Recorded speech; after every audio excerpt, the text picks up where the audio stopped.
नमस्कार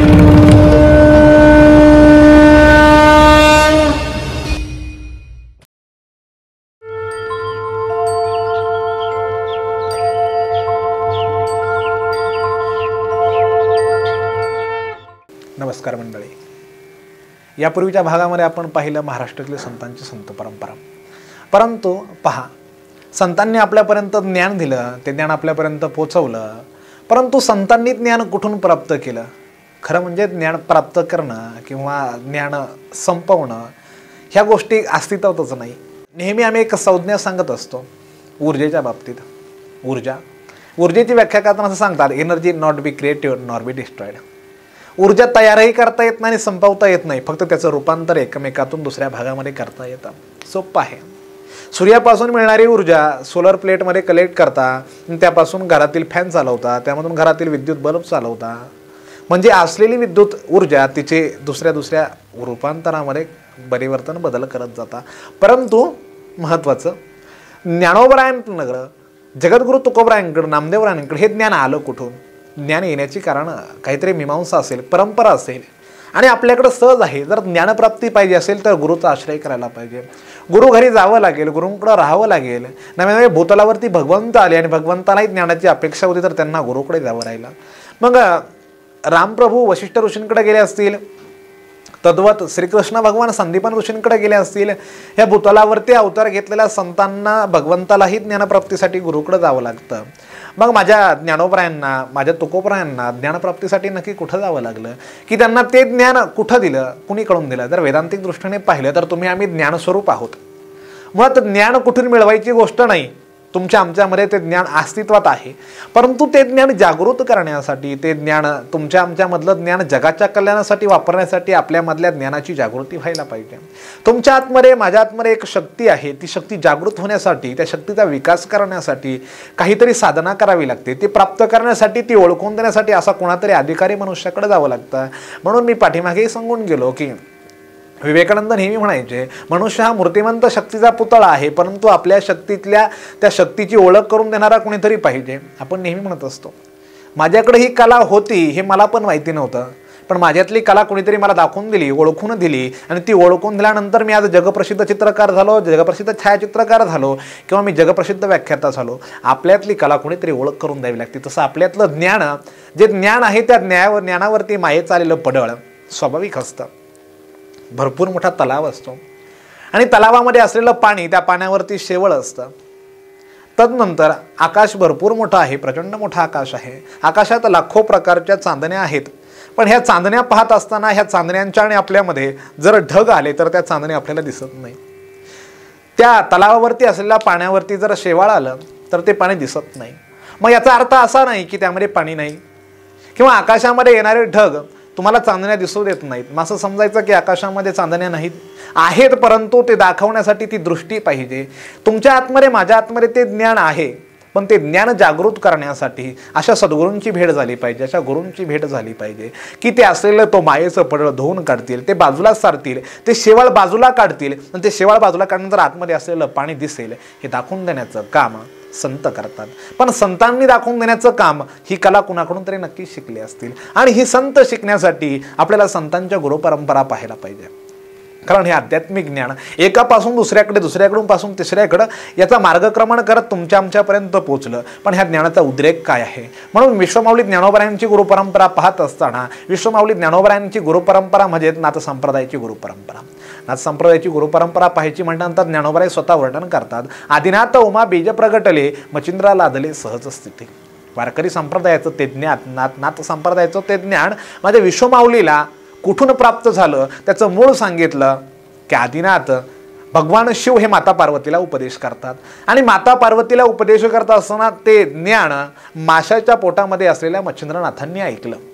पण प्रश्न असा होता, असा प्रसंग तरी काय झाला की भगवान शिव माता पार्वतीला ते ज्ञान सांगू लागले? यासाठी पुराणात एक कथा सांगितली जाते, गोड कथानक आहे. एक दिवसाचा प्रसंग होता.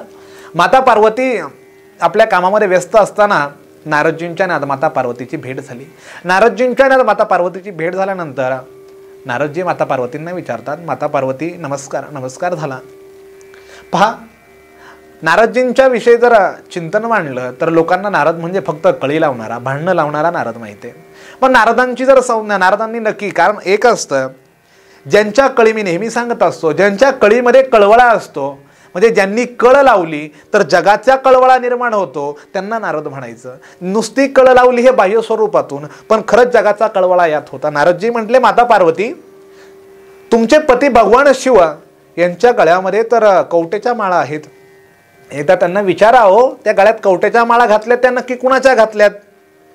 आम्ही असं म्हणतो की भगवान शिवांचं माता पार्वतीवरती खूप प्रेम आहे, पण मग गळ्यात घातलेल्या माळा, गळ्यात घातलेल्या कवट्या नक्की आहेत तरी कुणाच्या? म्हणून भगवान शिवाकडे माता पार्वती गेल्या. माता पार्वती विचारू लागल्या, प्रभू तुम्ही तर सर्वस्वाने माझ्यावरती प्रेम करता, मग ह्या गळ्यात घातलेल्या ह्या कवट्याच्या माळा नक्की कुणाच्या आहेत? भगवंत म्हटले, हे पार्वती मी तुला सांगेल, परंतु ते सांगण्यासाठी एकांत पाहिजे, तुला एकांतात नेऊन सांगेल. म्हणून एकांत शोधण्यासाठी हे भूतलावरती आले. भगवान शिव आणि माता पार्वती भूतलावरती आल्यानंतर एका नदीच्या काठावरती बसले. दोघांचा विषय चाललाय. माता पार्वती, ऐक, पार्वती तू ज्या कवट्या म्हणते ना त्या कवट्या तुझ्याच आहेत. पार्वती मातेने विचारलं, माझ्या कवट्या आणि कशा? पहा, सृष्टीची उत्पत्ती म्हणजे काय आहे? सृष्टीची उत्पत्ती प्रकृती आणि पुरुषापासून होते. मग माता पार्वती ऐक, पार्वती ऐक, ह्या ज्या कवट्या आहेत ना ह्या प्रकृतीच्या आहेत आणि मी पुरुष आहे. जगतामध्ये प्रकृतीचा नाश होतो, परंतु पुरुष शाश्वतीत राहतो. पुरुष शाश्वत आहे.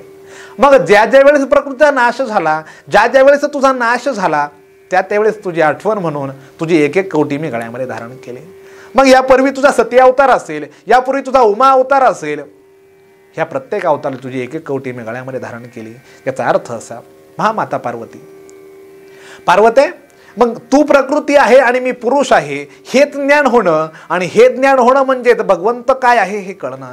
जगामध्ये परमपुरुष कोण आहे की ज्या परमपुरुषाचं श्रद्धामनाने भजन केलं, त्या परमपुरुषाला जाणून घेण्याचा प्रयत्न केला, जो परमपुरुष जीवनात प्राप्त झाला, त्या परमपुरुष प्राप्त करण्यासाठी जे ज्ञान पाहिजे ते ज्ञान मिळालं तर जीवनाची खरी सार्थकता आहे. पण गंमत अशी होते, पती पत्नीचा, माता शिव आणि पार्वतीचा संवाद चालू असताना संवाद कालखंडामध्ये कथानक ऐकता असताना माता पार्वती झोपल्या. परंतु ते ब्रह्मज्ञानाचा उपदेश सांगत असताना हा सर्व उपदेश माशाच्या पोटामधले असलेल्या मच्छिंद्रनाथांनी ऐकला आणि भगवंताने विचारायचं, पार्वती मी सांगितलेलं ज्ञान तुला समजलं का? पार्वती जागी होऊन हो म्हणण्याच्या आधी मासेच्या पोटामधून मच्छिंद्रनाथांनी सांगितलं, प्रभू मला ते ज्ञान समजलं.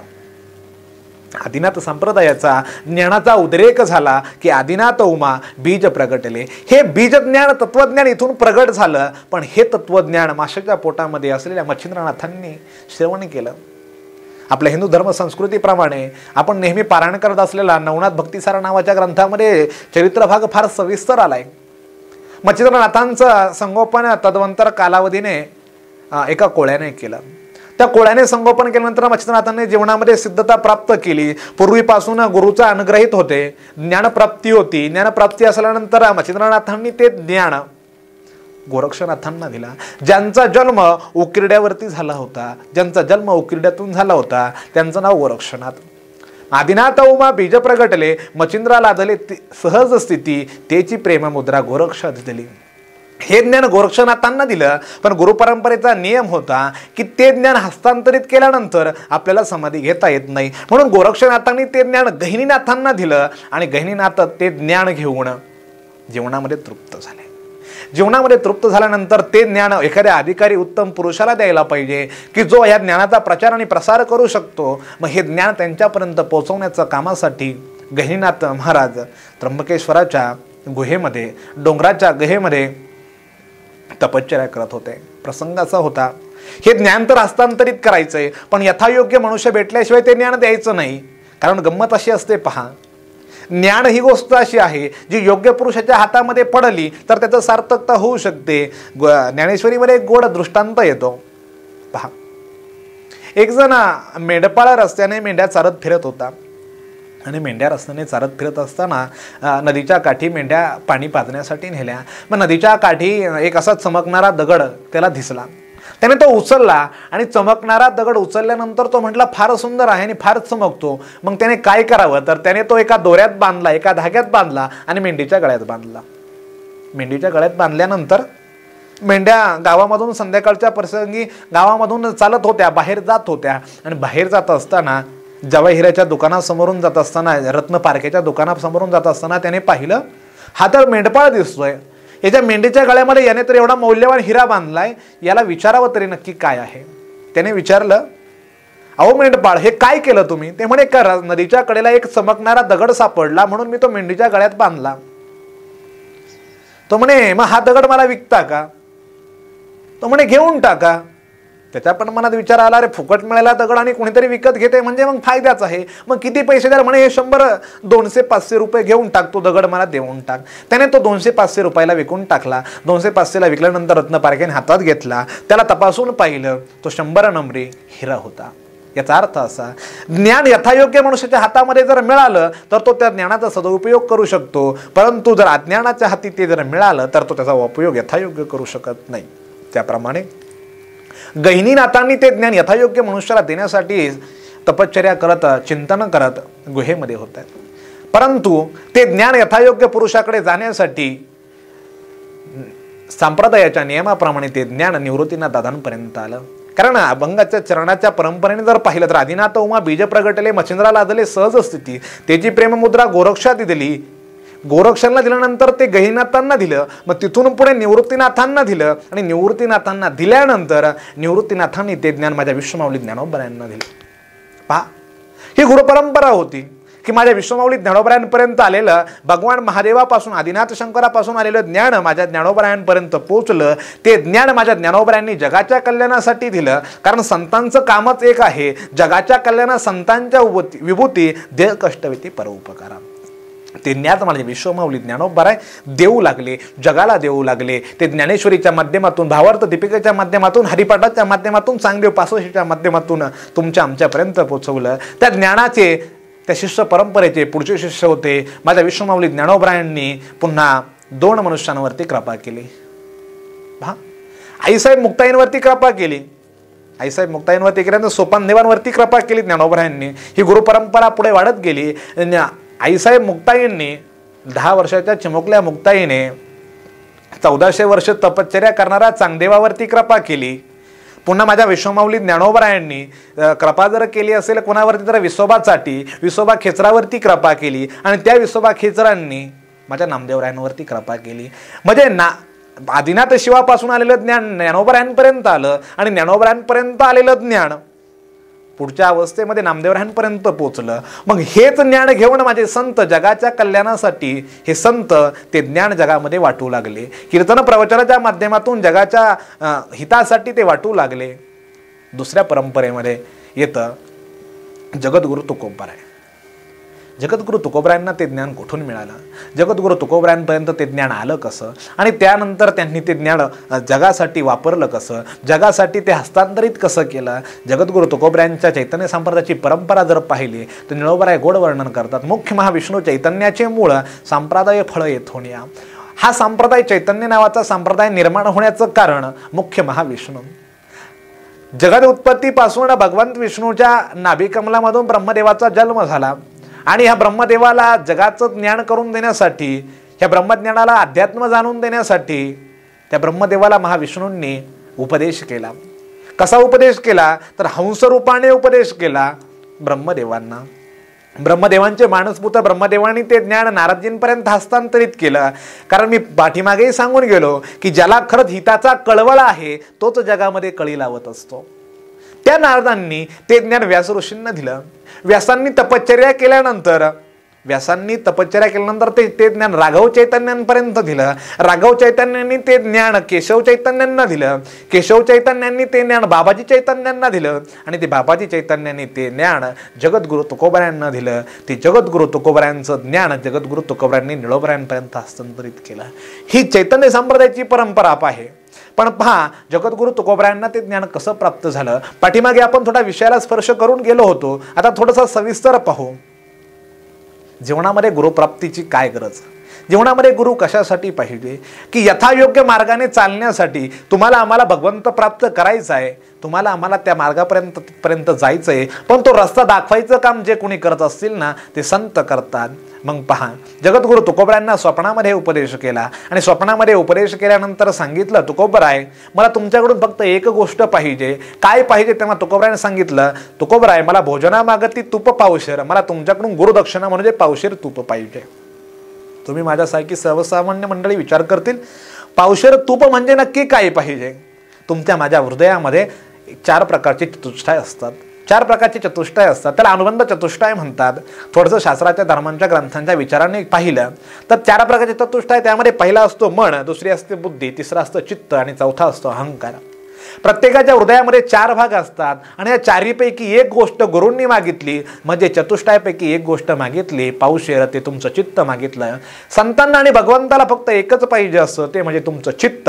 ते चित्त गुरूंनी मागून घेतलं. भोजना मागती तूप पावशेर. पण तुकोबराय म्हणतात, पडिला विसर स्वप्ना माझी, मला गुरूंनी मागितलं तरी मला त्यांची सेवा करू नये. काय कळे उपजला अंतराय, म्हणून या जीवनामध्ये माझा अंतराय त्यांनी जाणून घेतला, म्हणून माझ्यावरती कृपा केली. कारण संतांना माहिती आहे, भगवंताला माहिती आहे. तुकोबरायांना अजून पुढे विचारलं, तुकोबराय अहो तुमचे नक्की गुरु आहेत तरी कोण? कोण तुमचे गुरु आहे? तुकोबराय म्हणतात, आपणची देव होय गुरु, की देवच माझे गुरु होऊन आलेले आहेत भूतलावरती. माझ्या ज्ञानाची असलेली भूक भागवण्यासाठी भगवंत इथे आलेला आहेत. तुमच्या माझ्या मनामध्ये फक्त भूक जागृत व्हायला पाहिजे, ती ज्ञानाची भूक भागवण्यासाठी जगात असे गुरु नक्की येतील, तुमच्या आमच्यापर्यंत ते ज्ञान देतील. मग जगद्गुरु तुकोबरायांनी ते ज्ञान निळोबरायांना दिलं. पहा, निळोबराय म्हणजे कोण?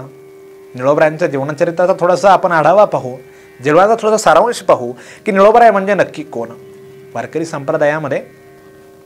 वारकरी संप्रदायाच्या चैतन्य परंपरेचे शेवटचे अधिकारी, की जिथपासून जगासाठी ज्ञान उघड झालं. निळा म्हणे माझा उपदेश केला, संप्रदाय दिला सकळ जना, मला उपदेश केला, पण हा संप्रदाय सकळांसाठी उद्धारासाठी मोकळा करून दिला जगद्गुरु तुकोबराय. मग निळोबराय कोण होते? प्रदेशमानाच्या विस्ताराने पाहिलं तर नगर जिल्ह्यामध्ये पारनेर तालुक्यामध्ये पिंपळनेर नावाचं गाव, आणि पिंपळनेर गावामध्ये ब्राह्मण घराण्यामध्ये जन्माला आलेले संत निळोबराय. ब्राह्मण घरामध्ये जन्माला आल्यानंतर जगद्गुरु तुकोबरायांच्या चरित्राने खूप असे संतुष्ट झाले आणि देहूसारख्या गावी जाऊन तुकोबरायांची संगत घडावी, तुकोबरायांकडं मागणी करावी, तुकोबराय तुम्हीच मला अनुग्रहित करावं, ते ज्ञान तुम्ही मला द्यावं, तुम्ही माझे गुरु असावेत. आणि तुकोबराय पण भावनेच्या भरामध्ये तुकोबराय हा म्हणून गेले, मी तुम्हाला उपदेश करल. परंतु पहा, तुकोबरायांचं वैकुंठ गमन झालं आणि निळोबरायांना उपदेश करण्याचं राहिलं. तुकोबराय निष्ठावंत असे निळोबराय तुकोबरायांचं भजन चिंतन करू लागले. आणि एकमेव असा की संतांचं भजन करणारे निळोबराय. आपल्याला माहिती आहे, पिंपळनेर या गावी अश्वगंगा म्हणजे घोड नदी नावाची गंगा आहे, नदी आहे.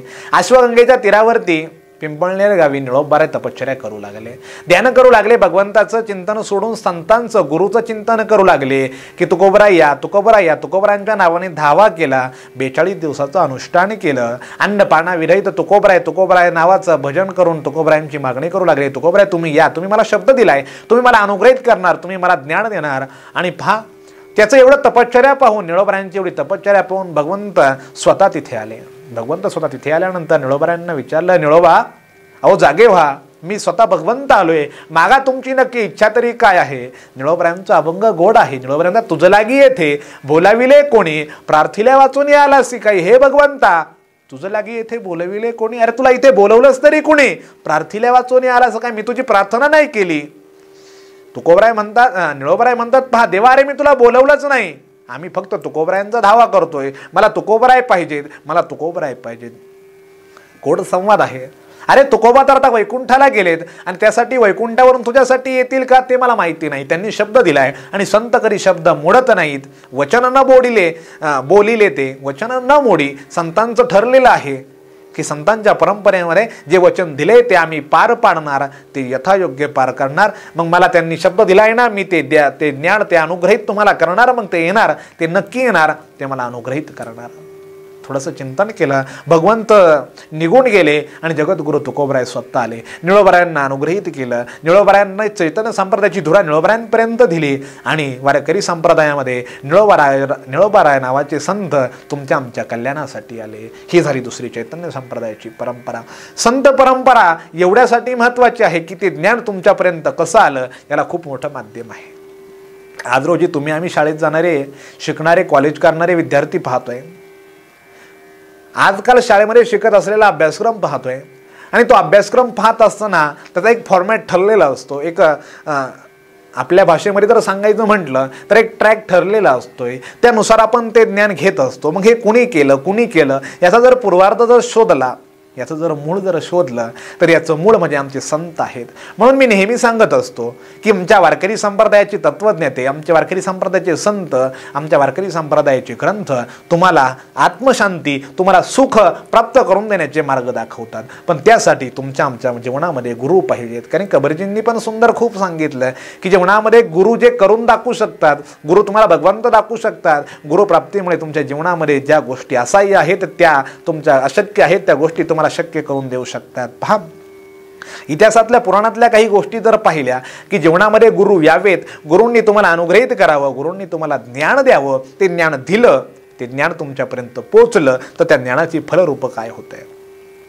पहा, वाल्मिकींच्या जीवनातला प्रसंग पहा की आयुष्यभर दरोडेखोर करणारे वाल्मिकी, परंतु जीवनामध्ये संतांची भेट झाली, गुरूंची भेट झाली आणि ते म्हणजे नारदजी. नारदजींची भेट झाल्यानंतर नारदजींनी सांगितलं, तुम्हाला तुमच्या जीवनात जर आता पश्चाताप होतोय, तुम्हाला जर खरंच भगवत भक्ती करायची असेल, तुम्ही एक करा, भगवंताचं नामचिंतन करा, भगवंताचं नाव घ्या. वल्ल्याकुळ्यांनी विचारलं काय नाव घ्यायचं, ते म्हटले राम म्हणा. पहा, जीवनामध्ये आयुष्यभर जी क्रिया कराल त्या क्रियेचे पडसाद तुमच्या बोलण्यावरती, चालण्यावरती, वागण्यावरती, आचारावरती होत असतात. आणि हे पडसाद उमटत असताना ज्यांना राम म्हणायला सांगितलं त्या वाल्याकोळींना, त्या वाल्मिक ऋषींना रामही म्हणता येत नव्हतं. पण गुरुकृपेने मरा म्हणणारे राम झाले आणि ते राम जन्मापूर्वी त्यांनी रामायण लिहिलं. पहा ना, रामायणाचा किती गोड प्रसंग आहे. भगवंताने जन्माला यावं आणि भगवंताने जन्माला नंतर काय काय क्रिया कराव्यात ह्या जर कोणी सांगायच्या असतील ना तर हे वाल्मिक ऋषी सांगतात. कारण राम जन्माच्या आधी कैक वर्ष रामायण लिहून ठेवलं होतं. म्हणजे आज तुमच्या आमच्या भाषेत सांगायचं म्हटलं ना तर एखाद्या स्टेजवरती एखादं नाटक सादर करायचं असण्याआधी त्या नाटकाचे डायलॉग, त्याचे कथानक आधी लिहावं लागतं, त्याची स्क्रिप्ट आधी तयार करावी लागते. त्याप्रमाणे रामायण हे आधी लिहून ठेवलं होतं. मग रामजन्म झाला आणि मग रामजन्म झाल्यानंतर वाल्मिक ऋषींनी ज्याप्रमाणे लिहिलं त्याप्रमाणे रामांना वागावं लागलं. नामदेवराय गोड प्रमाणे सांगतात. नामदेवराय असं म्हणतात की बोलीला वाल्मिक तैसाची चालेन आणि वरतून दाविल नामा म्हणे. किंवा वाल्मिकांनी जे काही लिहिलं, वाल्मिकींनी लिहिल्याप्रमाणे रामांनी संन्यासात वनवासात जावं, रामांना विरह व्हावा, रावणाचा वध व्हावा. त्यांनी ज्याप्रमाणे लिहिलं त्याप्रमाणे भगवंताला जगावं लागलं, राहावं लागलं. याचा अर्थ असा की गुरुकृपेने राम नावाचं अक्षर स्मरण केलं आणि राम नावाच्या अक्षराचं स्मरण चिंतन केल्यानंतर जीवनामध्ये एवढा मोठा अधिकार निर्माण झाला की भगवंताने कसं वागावं हे सांगून दिलं. यापूर्वी इतिहासामधली जर अजून काही उदाहरणं पाहिली तर श्रीमद भागवत गोड उदाहरणं सांगतं. श्रीमद भागवतामध्ये अजून 2 प्रकारची उदाहरणं आली, एक प्रल्हादाचं आणि दुसरं ध्रुवाचं. नारदजींनी इथेही दोघांना उपदेश केला. गुरुरूपाने नारदजींनी दोघांनाही सांगितलं की ओम नमो भगवते वासुदेवाचा जप करा. दोघांनीही ओम नमो भगवते वासुदेवाचं चिंतन केलं आणि जीवनामध्ये आपण ध्रुवाची कथानक जाणता आणि प्रल्हादजींचे कथानक जाणता. काय झालं की भगवंत जो प्राप्त करायचा आहे, जे प्राप्त करायचं आहे ते गुरुकृपेमुळं प्राप्त झालं. मग आता सर्वात महत्त्वाचा प्रश्न, महाराज आम्हालाही आमच्या जीवनामध्ये भगवंत प्राप्त करायचं आहे, आम्हालाही आमच्या जीवनामध्ये ज्ञानप्राप्ती करायची. मग ती ज्ञान प्राप्त करण्यासाठी काय पाहिजे. वामन पंडित एका ठिकाणी खूप महत्त्वाचं सांगतात. पहा, जिमना वाचोनी बीजा देठा सहसा अंकुर फुटेना तैसा वर नसता व्यर्थ वराड शिर नसता काय ते धड. गोड सांगतात. म्हणतात पहा, जर शेतामध्ये पेरणी केली आणि पेरणी केल्यानंतर जर शेताला पाणी सिंचलंच नाही, पाणी सोडलंच नाही तर जीवना वाचून बीजा देठा, बीजामध्ये अंकुरित निर्माण होण्याचं काम होणार नाही. तसं तुमच्या आमच्या जीवनामध्ये ज्ञानाचा अंकुर फुटण्यासाठी गुरु पाहिजे. पण जर गुरु नसेल तर ते सांगतात जैसे वर नसता व्यर्थ वराड एखाद्या लग्नाचं वऱ्हाड निघालं म्हणून विचारलं, महाराज हे वऱ्हाड कुणाचं चाललं? ते म्हणे नवरदेवाच नाही, बिना नवरदेवाचं वऱ्हाड चाललं. तसं शिर नसता काय ते धड, ते जर म्हटले तुम्हाला मस्तकच नाही, तुमच्या शरीरावरती शिरच नाही, तर त्याच्या धडाला काय किंमत आहे, हे वामन पंडित सांगतात. मग जीवनामध्ये गुरु पाहिजे आणि ते गुरु तुम्हाला परमार्थ मार्गामध्ये ज्ञानप्राप्ती करून देण्यासाठी पाहिजे. महाराज आम्हालाही आमच्या जीवनामध्ये ज्ञान पाहिजे.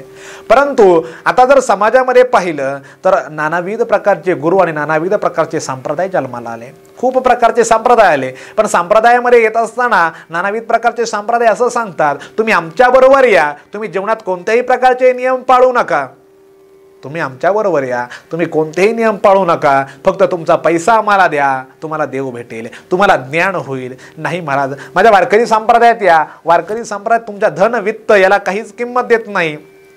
पहा ना, छत्रपतींच्या जीवनातला प्रसंग, जगद्गुरु तुकोबरायांच्या जीवनातला प्रसंग, जगद्गुरु तुकोबरायांच्या घरची परिस्थिती पाहून माझे छत्रपती छत्र चामर दिवट्या सोन्या नाण्याच्या थाळ्या भरून देहू गावामध्ये घेऊन गेले आणि तुकोबरायांना विनंती केली, तुकोबराय हे माझ्याकडून तुमच्यासाठी स्वीकार करा, तुमच्या प्रपंचाची परिस्थिती सुधारवण्यासाठी स्वीकार करा. पण नाही, जगद्गुरु तुकोबरायांनी तुमचे एरवित्त धन ते ज मज मृत्तिके समान, तुमचं हे जे दिवट्या छत्र हे तो बऱ्यात न मोडे, हे तुमचं दिवट्या, तुमची छत्र, तुमचं सोनं, तुमचं नाणं हे माझ्या काहीच कामाचं नाही, तुमचे एरवित्त धन ते माझं मृत्तिके समान, मला हे सगळं मातीसारखं आहे, त्याचं मला काहीच घेणं नाही. ही तुकोबरायांच्या मनातली भावना होती. तुमच्याकडचा पैसा, तुमच्याकडचं वित्त तुम्हाला भगवंत प्राप्ती करून देतं असं कोणी सांगितलं? तुमच्याकडं फक्त भाव पाहिजे, तुम्हाला भगवंत प्राप्ती पाहिजे. छत्रपतींना पुढे खूप गोड उपदेश केलाय, तुमचे एरवित्त धन ते माझं मृत्तिके समान. मग तुकोबराय तुमच्या जीवनात समाधानी काय असाल, आम्ही असं काय करावं म्हणजे तुम्ही समाधानी व्हाल? जगद्गुरु तुकोबरा म्हणतात, पहा तुम्हाला जर आम्हाला समाधानी करायचं असेल ना, तर गळा मिळवा हाळ तुळशी, व्रत करा एकादशी, छत्रपतींना उपदेश केलाय. आणि म्हणून एक सांगू का, पाठीमागे एका शाळेतल्या मुलाने विचारलं, महाराज तुम्ही ज्या वारकरी संप्रदायाचा अजेंडा घेऊन आज महाराष्ट्रभर फिरता, आज ज्या वारकरी संप्रदायाचे विचार, संतांचे विचार तुम्ही जगापर्यंत पोहोचवता, जनसामान्यांपर्यंत पोहोचवता, तुम्ही सांगत असताना छत्रपतींची उदाहरणं देता, मग मला सांगा, छत्रपती शिवाजी महाराज माळकरी होते का? छत्रपती शिवाजी महाराज कधी कीर्तनाला गेले का? सगळ्यांच्या मनातली शंका आहे ना. जगद्गुरु तुकोबरायांना सर्वस्व मानणारे छत्रपती शिवाजी महाराज राज्यातल्या तहकुबा नवे तर गोड प्रसंग आलाय.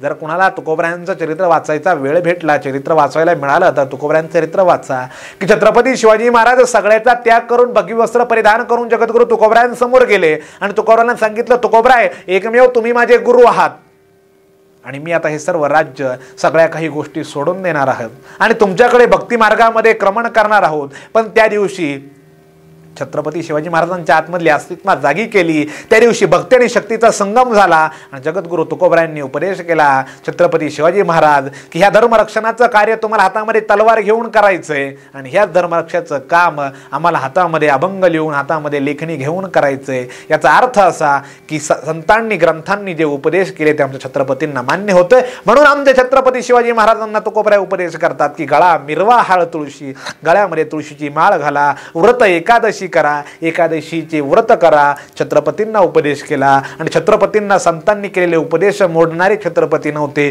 म्हणून आमचे छत्रपती शिवाजी महाराज माळकरी होते, नवे वारकरी संप्रदायाचे पाईक होते. हा सर्वात महत्वाचा.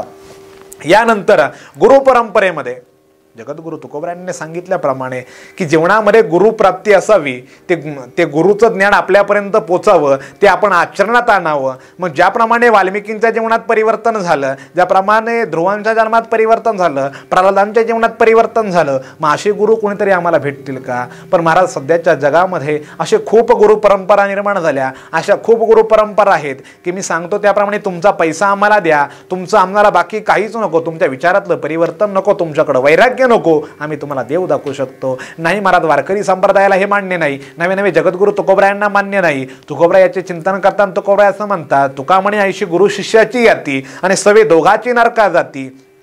आपण बहुश्रुत मंडळी खूप अनुभवी आहोत. जगामध्ये सत्संग चालतात, आपण टीव्ही चॅनल थ्रू माध्यमातून मोठे सत्संग पाहतो. हजारोच्या संख्येने एखाद्या साधूच्या, एखाद्या साध्वीच्या, एखाद्या महंताच्या सभेमध्ये लाखो लोक असतात आणि लाखो लोक असताना जग आता हुशार झालंय. त्या गुरूंची त्या संतांची पारख न कळल्यामुळे त्यांच्याबरोबर जाणारी लोक आयुष्यभर त्यांच्याबरोबर परमार्थ केला, पण अंतकाळी कळालं 35-35 40-40 वर्ष ज्यांच्याबरोबर परमार्थ केला, 40 वर्षानंतर कळालं की हे लोक चोर होते, हे लबाड होते, आमच्या गुरूंनी ज्यांनी आम्हाला मार्ग दाखवले तेच खरंच व्याभिचारी होते. मग आम्हाला कळालं आमचा परमार्थाचा मार्ग चुकला. मग आम्ही नक्की गुरु करायचं तरी कुणाला? विषमता आहे, कन्फ्युजन आहे. मग पहा, एक सुंदर वाक्य आहे, जर तुम्हाला गुरुच करायचे असतील ना तर सर्वात पहिली गोष्ट सांगितली, ग्रंथ हेच तुमचे गुरु आहेत. तुम्हाला जर ज्ञान पाहिजे असेल ना तर तुम्हाला ते ज्ञान देहरूपाने गुरु देणारा देऊही शकतो किंवा न देऊ शकतो, परंतु ग्रंथ तुम्हाला 100% तुम्हाला ते ज्ञान देऊ शकतात, ते अध्यात्म देऊ शकतात. ते अध्यात्म तुमच्यापर्यंत येण्यासाठी, ते प्राप्त करण्यासाठी तुम्ही त्या ग्रंथांपर्यंत जायला पाहिजे. पण गंमत अशी होते, आपण त्या ग्रंथांपर्यंत जात नाही, ते ग्रंथ आपण उचकून पाहत नाही. पण ज्याला खरंच ज्ञानप्राप्तीची अपेक्षा आहे, कारण पहा, ग्रंथ म्हणजे नक्की तरी आहे तरी काय? श्रीमद भागवताचं वर्णन करताना असं सांगितलं की हा ग्रंथ नसून स्वतः भगवंत आहे. ग्रंथ म्हणजे काय आहे? एक सोपं सांगू का? ज्ञानेश्वरीचं वर्णन करताना गोड प्रमाण आलं, एक एका अक्षरात आहे माझा रमाकांत. मग ग्रंथाच्या एका एका अक्षरात भगवंत भरलेला आहे, म्हणजेच एक एक ग्रंथ हा आमचा भगवंत आहे, एक एक ग्रंथ हा आमचा संत आहे. म्हणून तुम्हाला जर गुरुच पाहिजे असतील ना तर ज्ञानेश्वरीला समोर ठेवा आणि ज्ञानोबरायांना गुरु म्हणून माना. कारण पहा ना, माझ्या जगद्गुरु तुकोबरायांनी ज्ञानोबरायांना गुरु मानलं. ज्ञानियांचा गुरु राजा महाराव म्हणती ज्ञानदेव तुम्हा ऐसे, मज पामरा आहे काय थोरपण, पायीची वाहन पायी बुरू बरी. का? आम्हाला गुरु पाहिजेत, पण जगामध्ये तर असे खूप गुरु आहेत जे आमचा मार्ग चुकू शकतात, जे आमचा रस्ता चुकू शकतात. मग आम्हाला खरे गुरु पाहिजेत. आम्हाला खरे गुरु जर कोण असतील तर आमचे ग्रंथ, आमचे संत हे आमचे गुरु आहेत. मग माना ना.